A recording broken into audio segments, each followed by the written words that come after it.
This is a grass hinge that is used in some of our cupboards.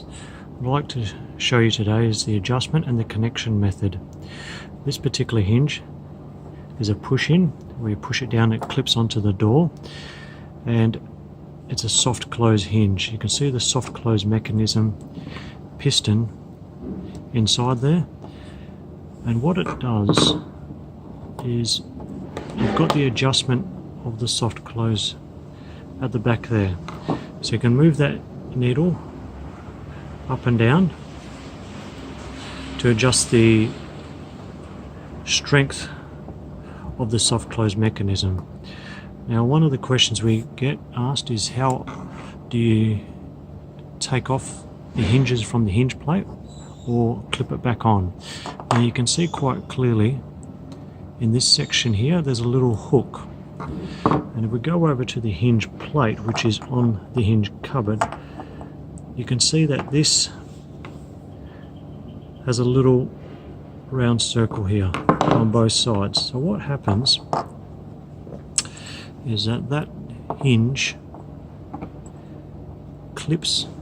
See if I can get a better shot. You can see it clips into there. So let me just flick this upside down and see if I can get a better shot of it. But you can see that it goes in like that, and you can see that, see how it just slides into that mechanism there. And then out the back we've got a catch mechanism, so if you just push down or push the door in, it clips into place. Now, to get the door off, you just lift it up and it pops out. So it's quite important that when you are using this hinge that you push it in and you hear that click, and then you know it's in properly.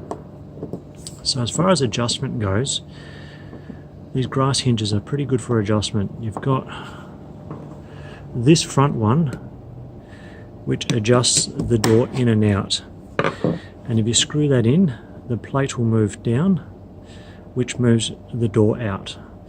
Inside there, inside there, you can see, well, you can't really see with this image, but there's a screw in there, and that moves the hinge up and down on the cupboard, so it lifts the door up and down.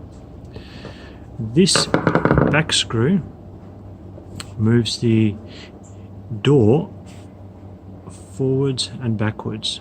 And that's pretty much it. So that's the style of grass hinges that we use. I hope that is of help.